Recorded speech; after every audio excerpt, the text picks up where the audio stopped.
السلام عليكم ورحمة الله تعالى وبركاته. بسم الله الرحمن الرحيم والصلاة والسلام على أشرف المرسلين وعلى آله وصحبه أجمعين أما بعد. പ്രിയമുള്ള സുഹൃത്തുക്കളെ, നമ്മുടെ സമസ്ത ഒരു ചരിത്ര പഠനം അതിനോടനുബന്ധിച്ചുള്ള ക്ലാസിൻ്റെ ഭാഗമാണ്. ഹക്ക് മനസ്സിലാക്കാനും അതനുസരിച്ച് ജീവിക്കുവാനും ഈമാൻ സലാമത്തായി മരിക്കുവാനും അള്ളാഹു നമുക്കെല്ലാവർക്കും തൗഫീഖ് നൽകുമാറാവട്ടെ. നിങ്ങൾ ദുആ ചെയ്യണമെന്ന് നിങ്ങളോട് അഭ്യർത്ഥിക്കുന്നു. ഇന്നലെ ക്ലാസ് കഴിഞ്ഞപ്പോൾ ഒരു സ്നേഹിതൻ മർക്കസ് കോംപ്ലക്സ് പണയം വെച്ച ഒരു സന്ദർഭം, അതിൻ്റെ ഒരു വിഷയം ഞാൻ പറഞ്ഞിരുന്നു. അപ്പം അത് എന്താണ് എന്ന് മനസ്സിലാകാത്തവരുണ്ട്, അതൊന്ന് വിശദീകരിക്കണം. അതുപോലൊരു കമാലിയ ഹോസ്പിറ്റലിൻ്റെ കാര്യം ഇങ്ങനെ ചേളാരികളും മറ്റുമൊക്കെ പറഞ്ഞു നടക്കുന്നുണ്ട്, അതിൻ്റെ കാര്യമൊന്ന് വിശദീകരിക്കണം എന്ന് ആവശ്യപ്പെട്ടിരുന്നു. ഇതൊക്കെ എത്രയോ പ്രാവശ്യം പല മേഖലകളിലും വിശദീകരിക്കപ്പെട്ടതാണ്. പക്ഷേ പലരുടെയും ശ്രദ്ധയിൽപ്പെട്ടിട്ടുണ്ടായിരിക്കില്ല. അതുകൊണ്ട് അതിൻ്റെ ചെറിയൊരു ഭാഗം മാത്രം പറഞ്ഞ് അവസാനിപ്പിക്കുകയാണ്. മർക്കസ് കോംപ്ലക്സ് പണയം വെച്ചു എന്നുള്ളത് കൽപ്പന കക്ഷികളുടെ കല്ല് വെച്ച ഒരു നുണയായിരുന്നു. അത് പിന്നെ അവരെന്നെ അതിലൊക്കെ വളരെയധികം പരിഹാസ്യരായി തീർന്നിട്ടുണ്ട്. 10-12 കൊല്ലം മുമ്പുള്ള ഒരു സംഗതിയാണ്. ഏകദേശം 2003-2004 അന്ന് മർക്കസ് ഒരു ഹോസ്പിറ്റൽ തുടങ്ങണം എന്ന ലക്ഷ്യം മർക്കസിനുണ്ടായിരുന്നു. അത് പ്രാവർത്തികമാക്കാൻ ഏത് കാര്യങ്ങളും ഒരു വ്യക്തിക്ക് മാത്രം ചെയ്തു തീർക്കാൻ കഴിയില്ലല്ലോ. ബഹുമാനപ്പെട്ട എ.പി. ഉസ്താദ് അവர்கள் ഇതിനൊക്കെ നേതൃത്വം നൽകുന്നു. പിന്നെ പല കാര്യങ്ങളും വിശ്വസ്തരായിരിക്കുന്ന ആളുകളാണ് അതിൻ്റെ മറ്റ് പല പദ്ധതികളും പൂർത്തിയാക്കേണ്ടത്. അതിനു വേണ്ട സാമ്പത്തിക സ്രോതസ് അത് കണ്ടുപിടിക്കാനും അതിന് നേതൃത്വം നൽകാനുമാണ് ബഹുമാനപ്പെട്ട ഉസ്താദുകൾക്ക് കഴിയുക.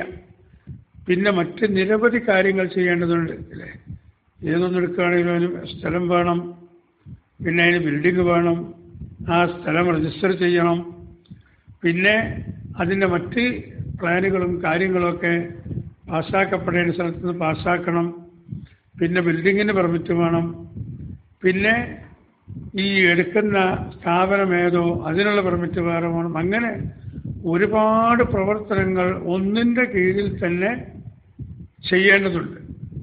ആ കാര്യങ്ങൾ മുഴുവനും ചെയ്യാൻ എല്ലാ കാര്യങ്ങളും എ.പി. ഉസ്താദിന് മാത്രം കഴിയുന്നതല്ല. അപ്പം അതുകൊണ്ട് വിശ്വസ്തരായിരിക്കുന്ന ആളുകളെ അതിനൊക്കെ ഏൽപ്പിക്കും. അങ്ങനെയാണ് എല്ലാവരും ചെയ്യല്. ആരായാലും നമ്മളൊരു വീടെടുക്കുകയാണെങ്കിൽ, ഉദാഹരണത്തിന് ഗൾഫിലൊക്കെ താമസിക്കുന്ന ആളുകൾ വീട് പണി നടത്തുന്നത് എങ്ങനെയാണ്? അവർ തന്നെ നാട്ടിൽ നിന്ന് മേൽനോട്ടം വഹിച്ചിട്ടല്ല. ഒന്നുകിൽ അവരുടെ അളിയന്മാർ, അമ്മാവന്മാർ, മരുമക്കൾ, അല്ലെങ്കിൽ ജ്യേഷ്ഠാനുജന്മാർ, ഇനി ഒന്നുമില്ലെങ്കിൽ അവർ വേണ്ടപ്പെട്ട സ്നേഹിതന്മാർ, ഇവരെ ഏൽപ്പിക്കുകയാണ് കല്ലറക്കാൻ, പണിക്കാരെ നോക്കാൻ, പണിയെടുപ്പിക്കാൻ. ഇതൊക്കെ സാധാരണഗതിയിൽ ഒരു സ്ഥലത്ത്, ഒരു രാജ്യത്ത്, നാട്ടിൽ നടന്നു വരുന്നത് എല്ലാവരും കാണുന്നതാണ്.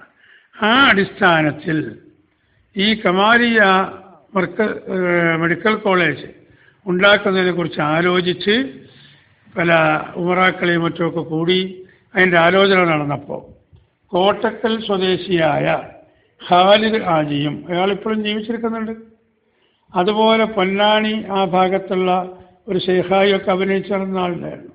കുറേ കാലം അയാൾ ഗൾഫിലായിരുന്നു, യു.എയിലായിരുന്നു. ഇങ്ങനെയുള്ള ഈ 2-3 ആളുകൾ എ.പി. ഉസ്താദിൻ്റെ അടുത്ത ആളുകളായിട്ട് അഭിനയിച്ച്, മുനാഫിഖീങ്ങളെ സ്വഭാവവും കാര്യവും ഒന്നും പെട്ടെന്ന് എല്ലാവർക്കും അറിയില്ലല്ലോ. റസൂലുള്ളാഹിന്റെ കാലത്തും അങ്ങനത്തെ മുനാഫിഖീങ്ങൾ ഉണ്ടായിട്ടുണ്ട്.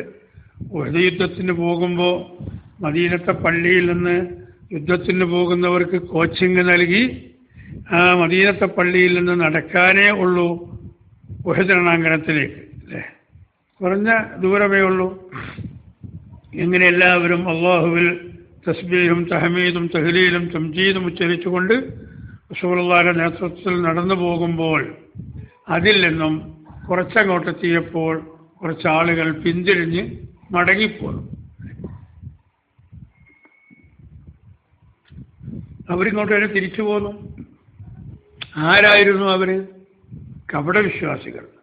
എന്നാൽ റസൂലുള്ളാഹിയുടെ കൂടെ നിസ്കരിക്കുന്നവരായിരുന്നു, റസൂലുള്ളാഹിയുടെ കൂടെ സ്വഹബത്തിലായി ഒരുമിച്ച് കൂടിയവരായിരുന്നു, റസൂലുള്ളാഹിയുടെ ചില കൽപ്പനകളൊക്കെ സ്വീകരിക്കുന്നവരായിരുന്നു. പക്ഷേ അവർ മുനാഫിക്കുകളായിരുന്നു. അഥവാ അവരുടെ ഹൃദയത്തിൽ കപടവിശ്വാസമാണ് ഉണ്ടായിരുന്നത്. അത് ഇസ്ലാമിൻ്റെ ആദ്യകാലം മുതൽക്കേ ഉള്ള സ്വഭാവമാണ്. അപ്പോൾ ആ റസൂലുള്ളാഹിനോട് ആ നിഫാഖ് തലം കാണിച്ചവരാണെങ്കിൽ ആ റസൂലുള്ളാഹിൻ്റെ യഥാർത്ഥ അനന്തരാവകാശിയായ ആലിമീങ്ങളോടും അതിൽ ഒന്നാമതായി നിൽക്കുന്ന ബഹുമാനപ്പെട്ട കാന്തപുരം ഉസ്താദിനോടും ഇങ്ങനെയുള്ള മുനാഫിഖീങ്ങളുടെ പ്രവർത്തനം ഉണ്ടാകുമെന്ന കാര്യത്തിൽ സംശയമില്ലല്ലോ. അങ്ങനെ നമ്മൾ സുന്നിവന സംഘത്തിൻ്റെ ആളാണ്, മർക്കസിൻ്റെ ആളാണ്, എഫ് ഉസ്താദിൻ്റെ ആളാണ് എന്നൊക്കെ പറഞ്ഞിങ്ങനെ ഉഷാറ് കാണിച്ച് നടന്ന ഇവരെ ഹൃദയത്തിൽ വഞ്ചനയാണ് ഉണ്ടായിരുന്നത്. അവർ തൃശ്ശൂർ ജില്ലയിൽ മാളക്കടത്ത് സ്ഥലം വാങ്ങി, അവർ ബിൽഡിങ്ങിൻ്റെ പണിയും തുടങ്ങി. പക്ഷേ ചെയ്തതൊക്കെ മറ്റൊരു അടിസ്ഥാനത്തിൽ മർക്കസുമായി ബന്ധമില്ലാത്ത രൂപത്തിലായിരുന്നു. മർക്കസുമായി ബന്ധമില്ലാതെ അവർ സ്ഥലം വാങ്ങി. ആ ആധാരം പരിശോധിക്കാൻ വിശ്വാസത്തിൻ്റെ പേരിൽ ബഹുമാനപ്പെട്ട എ പി ഉസ്താദ് ഒരുങ്ങിയില്ല.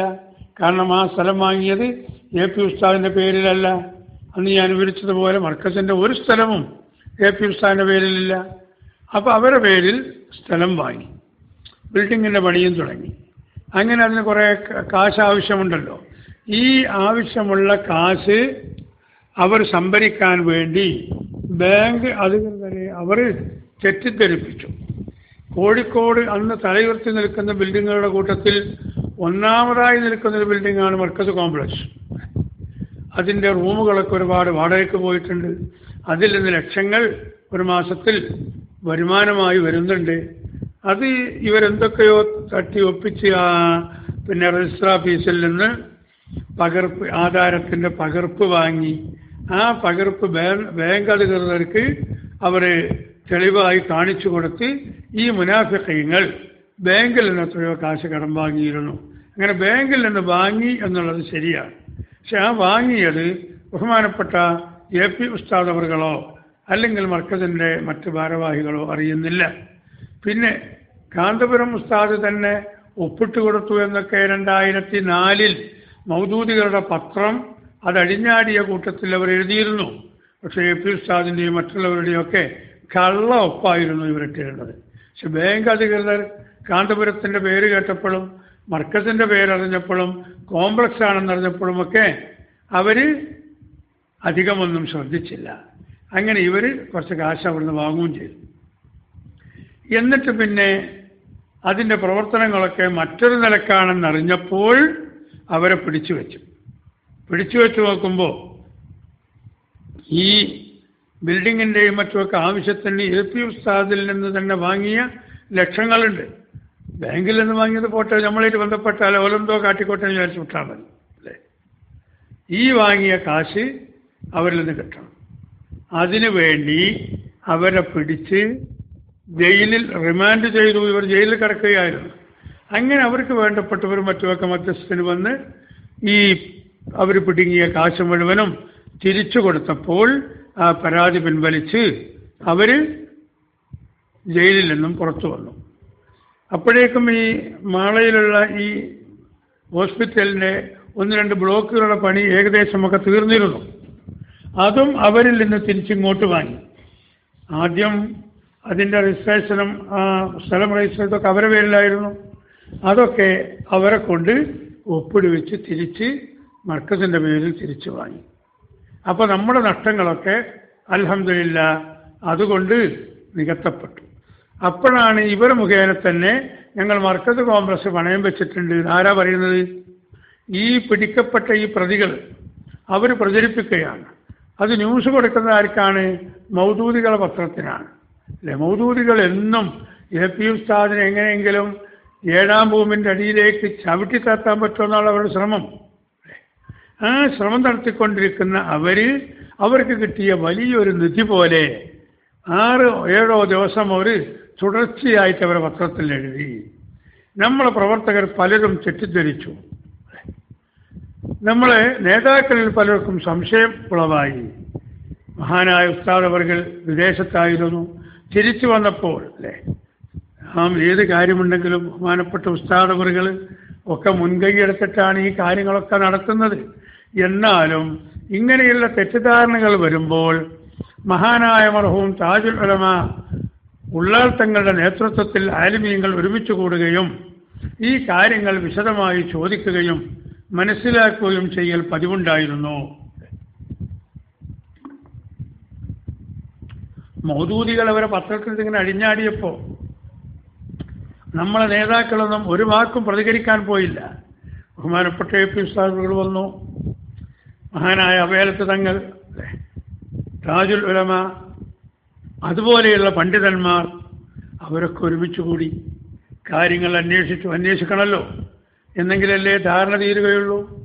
അങ്ങനെ അന്വേഷിച്ചപ്പോൾ എല്ലാ കാര്യങ്ങളും അവർക്ക് വ്യക്തമായി. ആ വ്യക്തമായതിൻ്റെ അടിസ്ഥാനത്തിൽ ഇവരെ പിടിച്ച് അവരെ പേരിൽ കേസ് കൊടുത്ത് അവരെ പിടിച്ച് ജയിലിലാക്കി. മധ്യസ്ഥന്മാർ വന്ന് ഈ ആലിമീങ്ങളുടെ മുഖേന തന്നെ അവർ പിടുങ്ങിയ കാശൊക്കെ തിരിച്ചു തന്നു. തൃശ്ശൂരിൽ മാളയിലുണ്ടായിരുന്ന ഈ കെട്ടിടം ആ സ്ഥലവുമൊക്കെ തിരിച്ച് മർക്കസിൻ്റെ പേരിൽ തന്നെ അവർ എഴുതി റെക്കോർഡാക്കി തന്നു. എന്നിട്ട് മർക്കസ് അത് മറ്റൊരാൾക്ക് വിറ്റ് തൽക്കാലം അതിൽ നിന്നും തടി സലാമത്താക്കിയില്ലേ. അപ്പോൾ ഇവർ പിന്നെ ചോദിക്കും, അങ്ങനെ കമാലിയ കോളേജിൽ നിങ്ങൾ പിരിപ്പിച്ചില്ലേ? കമാലിയ കോളേജിൽ നിങ്ങൾ കാശ് വിധിച്ച് എവിടെ പോയി? കമാലിയ കോളേജ് എവിടെ പോയി? മറ്റത് മറിച്ചത് എന്നൊക്കെയാണ് ചോദിക്കും. അതൊക്കെ അന്ന് വിശദീകരിക്കേണ്ടതുപോലെ ബന്ധപ്പെട്ട എല്ലാ സ്ഥലത്തും വിശദീകരിച്ചിരുന്നു. ഇങ്ങനെ അത് തുടങ്ങി. പക്ഷേ ഈ കാപ്പാലികർ ഇങ്ങനെ വഞ്ചിക്കും എന്ന് മനസ്സിലായില്ല.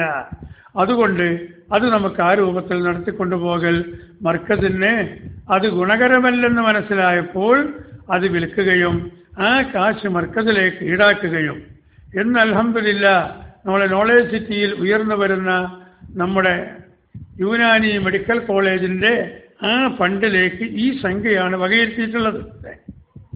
ഒരു കാശും വെറുതെ അങ്ങോട്ടും ഇങ്ങോട്ടും ആവശ്യമില്ലാതെ ചെലവഴിച്ചിട്ടില്ല. പക്ഷേ എന്തുണ്ട്, ഒരു 5-8 കൊല്ലം 8-9 കൊല്ലം താമസിക്കേണ്ടി വന്നു. അത് ചില ബുദ്ധിമുട്ടുകളൊക്കെ വരുമ്പോൾ ചിലതൊക്കെ അങ്ങനെ സഹിക്കേണ്ടിയും ചിലതങ്ങനെ ക്ഷമിക്കേണ്ടിയും വരും അല്ലേ. അതിന് ഒരുപാട് നമ്മുടെ സമുദായ ശത്രുക്കൾ എല്ലാ നിലക്കും അവർ അഴിഞ്ഞാടിയെങ്കിലും മഹാനായിരിക്കുന്ന ഉസ്താദവരുടെ ക്ഷമയും കരുതലോടെയുള്ള കാൽവെപ്പും അവരുടെ എല്ലാ കുതന്ത്രങ്ങളും പരാജയപ്പെടുത്തി ഇൻഷാ അള്ളാഹ് ആ യുനാനി മെഡിക്കൽ കോളേജ് അധികം താമസിയാതെ അത് ജനങ്ങൾക്ക് ഇപ്പോൾ തന്നെ അതിൻ്റെ പ്രവർത്തനം നടക്കുന്നുണ്ട്. ഇത് എല്ലാ നിലക്കും പൂർത്തീകരിച്ച് അത് എല്ലാവർക്കും സൗകര്യപ്രദമായ നിലയിൽ അത് തുറന്നുകൊടുത്ത് അതിൻ്റെ പ്രവർത്തനം എല്ലാവർക്കും ഒരാശ്വാസകരമായി തീരും. അതിൽ ചേളാരികൾക്കും വരാം, മൗദൂദികൾക്കും വരാം, അല്ലേ, വഹാബികൾക്കും വരാം, ഏത് രാഷ്ട്രീയ ഭിക്ഷാന്തേഹികൾക്കും വരാം. കാരണം മനുഷ്യത്വപരമായ കാഴ്ചപ്പാടാണ് അവിടെ നാം കാണുന്നത്. അപ്പോൾ അങ്ങനെയുള്ള ഒരു സംഭവം അന്ന് ഉണ്ടായിട്ട് അതിനെ തെറ്റായി ദുർവ്യാഖ്യാനം ചെയ്തുകൊണ്ട് ഈ പ്രസ്ഥാനത്തെ ആരെങ്കിലും തകർക്കാൻ വിചാരിച്ചാൽ 1000 കൊല്ലം നിങ്ങൾ പ്രവർത്തിച്ചാലും അഹ്ലുസുന്നത്തി വൽ ജമാഅത്തിന്റെ ആശയത്തിലും ആദർശത്തിലും വിശ്വസിച്ച് ഈ പ്രസ്ഥാനത്തെയും ആദർശത്തെയും നെഞ്ചിലേറ്റി പ്രവർത്തിക്കുന്ന 10,000 മഹാനായ കാന്തപുരം ഉസ്താദിൻ്റെയും റഈസുൽ ഉലമയുടെയും ആ മഹാന്മാർ നേതൃത്വം നൽകുന്ന പണ്ഡിത നേതൃത്വത്തിൻ്റെയും പിന്നിൽ ഉറച്ചു നിൽക്കുന്ന കാലത്തോളം ഒരു ശക്തിക്കും അത് തെളിയിക്കാൻ സാധ്യമല്ല. എന്നിട്ടിപ്പോൾ അത് പണയം വെച്ച് അവരെന്താ പത്രത്തിൽ എഴുതിയത്? 5 കോടി ഉറുപ്പികയ്ക്ക് പണയം വെച്ചു. എന്നിട്ട് അതിൽ നിന്ന് 15 ലക്ഷം ഉറുപ്പികയെ മടക്കി കൊടുത്തിട്ടുള്ളൂ. ഇപ്പോൾ അത് പലിശയും കൂട്ടുപലിശയും അടക്കം 7 കോടി ഉറുപ്പികയായിട്ടുണ്ട്. ഒരു മതസ്ഥാപനത്തിൻ്റെ കീഴിലുള്ളതെന്ന നിലക്ക് ഞങ്ങൾ ഇപ്പോഴൊന്നും ചെയ്തിട്ടില്ല. ഇനിയും ഇതടക്കുന്നില്ല, ഇങ്ങനെ തുടരുകയാണെങ്കിൽ ഞങ്ങൾക്ക് നിയമ നടപടി സ്വീകരിക്കേണ്ടി വരും എന്നാണ് ആ മൗദൂദിയമം പത്രം അന്ന് എഴുതിവിട്ടത്. അത് 2004 അത് കഴിഞ്ഞിട്ടിപ്പോൾ ഒരു വ്യാഴവട്ടക്കാലം 12 കൊല്ലം കഴിഞ്ഞു. 12 കൊല്ലം കഴിഞ്ഞു. ഈ കഴിഞ്ഞ ഏപ്രിൽ മാസത്തെ വാടകയും വാങ്ങിയത് മർക്കസ് സഖാഫത്ത് സുന്നിയ തന്നെയാണ്. ഈ മെയ് മാസം ഇന്ന് 29-30 പോവുകയാണ്. ഇൻഷാ അല്ലാഹ് ഈ 30 ആയാൽ ഈ മാസത്തെ വാടക വാങ്ങുന്നതും മർക്കസ് തന്നെയാണ്, ഒരു ബാങ്കുമല്ല. അവരുടെ ഭാഷയിൽ അത് ഇനിയും തുടർന്നാൽ നിയമ നടപടി സ്വീകരിക്കേണ്ടി വരും എന്ന് പറഞ്ഞ ആ സ്ഥിതിക്ക് ഇന്ന് മർക്കസ് കോംപ്ലക്സ് ആ ബാങ്കിന്റെ കീഴിലായിരിക്കില്ലേ? അവരല്ലേ വാടക വാങ്ങേണ്ടിയിരുന്നത്?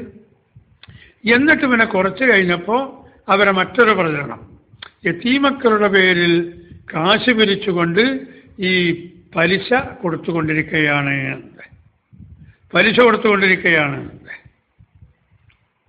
അപ്പോ നമ്മളെ പ്രവർത്തകർക്കും ഇതിന്റെ യാഥാർത്ഥ്യം ശരിക്കൊന്നറിയാൻ കോഴിക്കോട് മൗലാന മുഹമ്മദ് അലി റോഡിലുള്ള അവർ പറഞ്ഞ ആ ബാങ്കിൽ ചെന്നു അന്വേഷിച്ചു.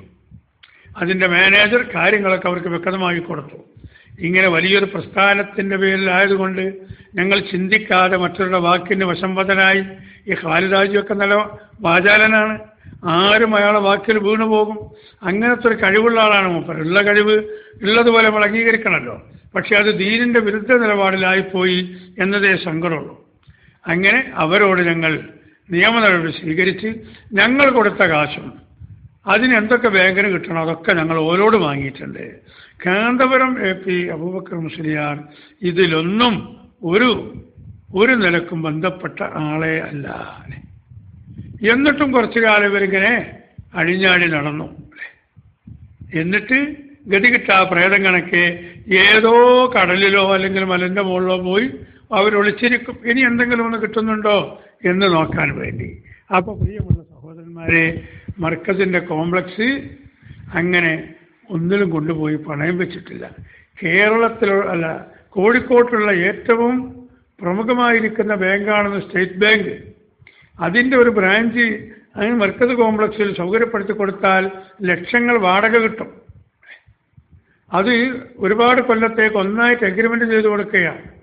അതിനാവശ്യപ്പെട്ടിട്ട് പോലും ഒരു ബാങ്ക് നടത്താൻ പോലും മഹാന്മാരായിരിക്കുന്ന ഈ ആലിമീങ്ങൾ അത് ആ ബിൽഡിംഗ് വിട്ടുകൊടുത്തില്ലെങ്കിൽ എന്നിട്ടാണോ ബാങ്കിൽ കൊണ്ടുപോയി പണയം വെക്കുന്നത്?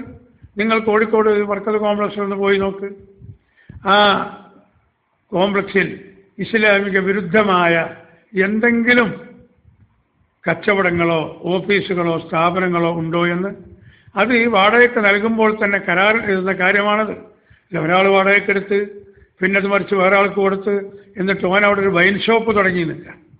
വൈൻ ഷോപ്പ് മാഹിയിലൊക്കെ പോകുമ്പോൾ നിരനിരയായിട്ട് കാണുന്നു. അപ്പോൾ ഞാൻ വാടകയ്ക്കെടുത്തതാണ്, ഞാൻ ഈ ലൈസൻസ് വാങ്ങി തുടങ്ങുന്നു എന്ന് പറഞ്ഞാൽ അത് നടക്കില്ല. അവിടെ അത് നടക്കൂല.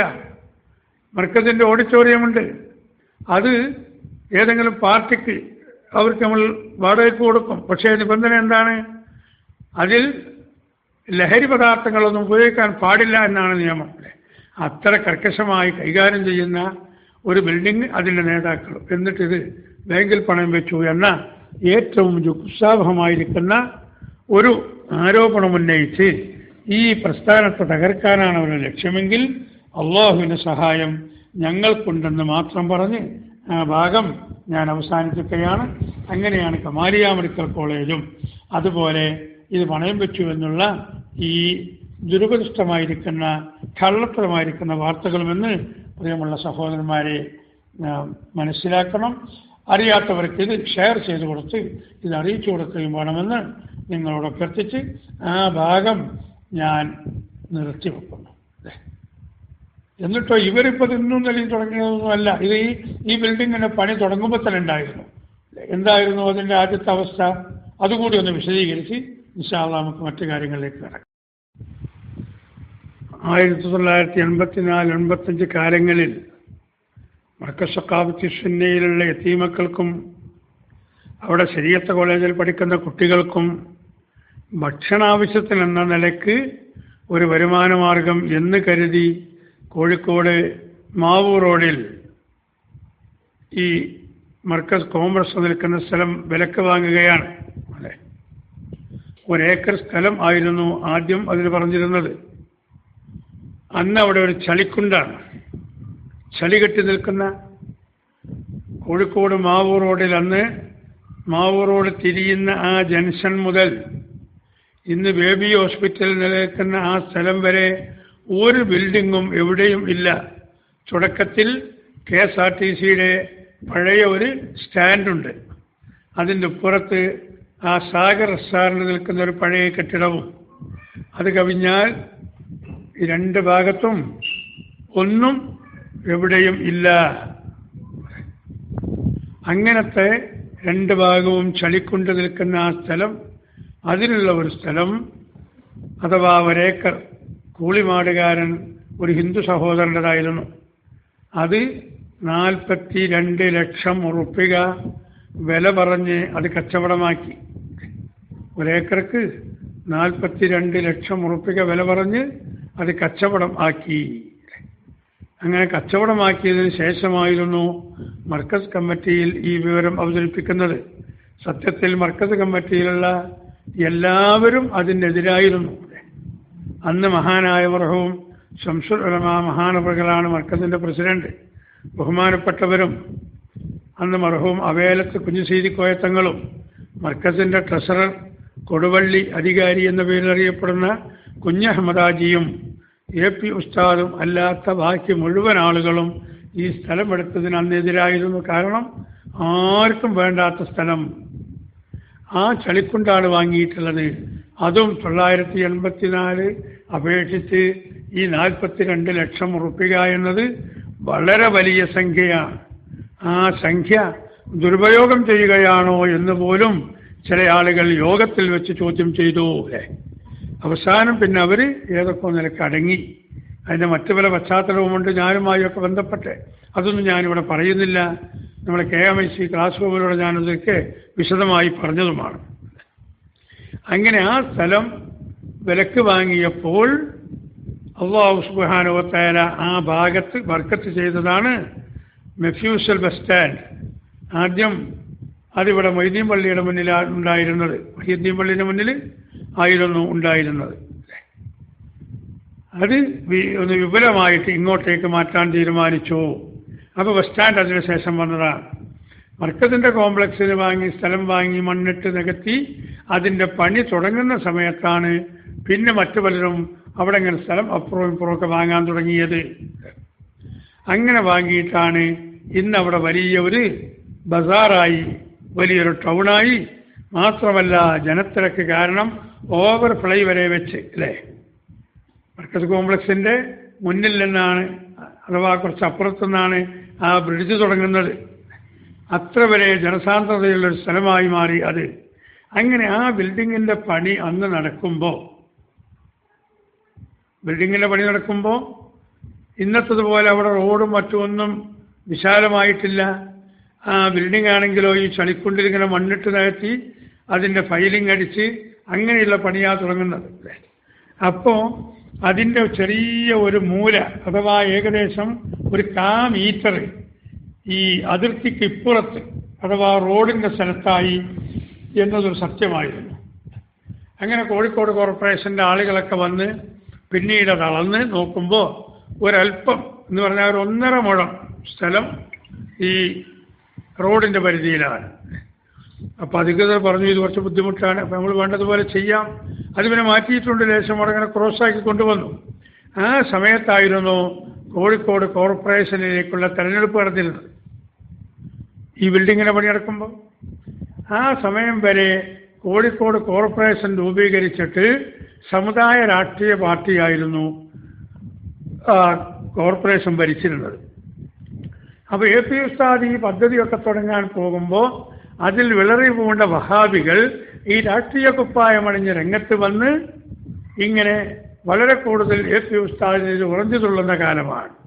അതുകൊണ്ട് തന്നെ ആ കോംപ്ലക്സ് നിൽക്കുന്ന വാർഡിൽ മത്സരിക്കുന്ന സ്ഥാനാർത്ഥി അവിടുന്ന് പരസ്യമായി അഹങ്കാരത്തോടെ പറയുകയാണ്, ഞാൻ ഈ വാർഡിൽ നിന്ന് വിജയിച്ചാൽ അനധികൃതമായി എടുക്കുന്ന ഈ ബിൽഡിംഗ് ഞാൻ പൊളിപ്പിക്കുന്ന.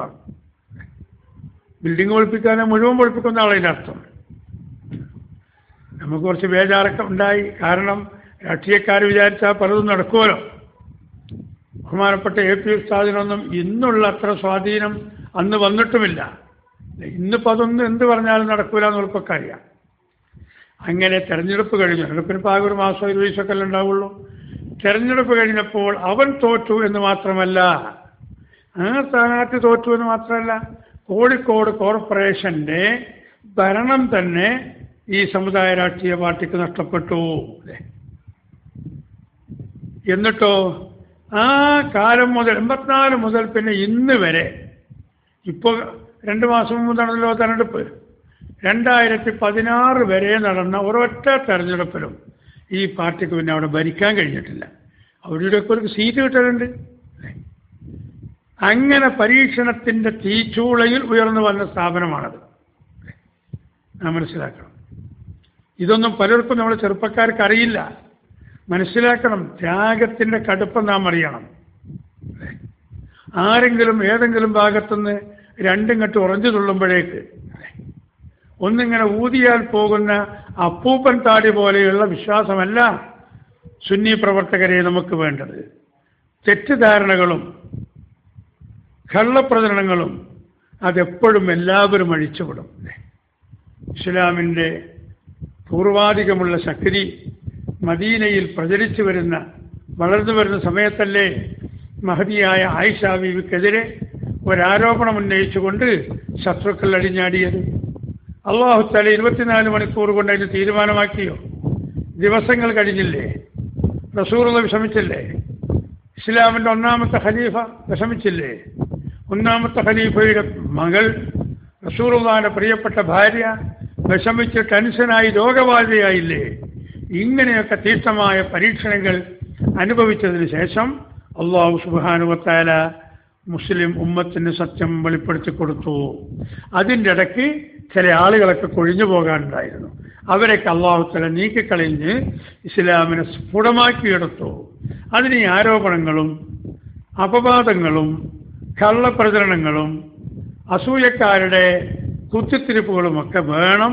അത് ഇന്നല്ല, അന്ന് തന്നെ ഉണ്ടായ കാര്യങ്ങളാണ്. അത് തന്നെയായിരുന്നു ഇതിനും സംഭവിച്ചത്. അല്ലേ? ഈ സ്ഥാപനത്തിനെതിരെ ഈ രാഷ്ട്രീയ ഭിക്ഷാന്തേഹികൾ ഉറഞ്ഞുതുള്ളി. ആ ഉറഞ്ഞുതുള്ളിയ ഭിക്ഷാന്തേഹികൾ അവരുടെ പ്രവർത്തനം കാരണം ഇത് നഷ്ടപ്പെട്ടു പോകുമോ എന്ന് പോലും ഭയന്നെങ്കിൽ മുഅ്മിനീങ്ങൾ സമാധാനിച്ചു, മുഅ്മിനീങ്ങൾ ക്ഷമിച്ചു. അല്ലാഹു സുബ്ഹാനഹു വ തആല മുഅ്മിനീങ്ങൾക്ക് വിജയം നൽകി. അതിൽ നിന്നും ഉയർന്നു വന്നതാണ് മഹത്തായിരിക്കുന്ന ഈ സ്ഥാപനം. ഒരാൾ വിളിക്കുന്നുണ്ട്, കുറച്ചുകൂടി ഞാൻ പറയാം ഇൻഷാ അല്ലാഹ്. SSFന്റെ പ്രവർത്തകർ വന്നപ്പോൾ അവരുമായി ചില കാര്യം ആലോചിക്കാനുള്ളത് കൊണ്ട് ഇടയ്ക്ക് കുറച്ച് നിന്നുപോയതാണ്.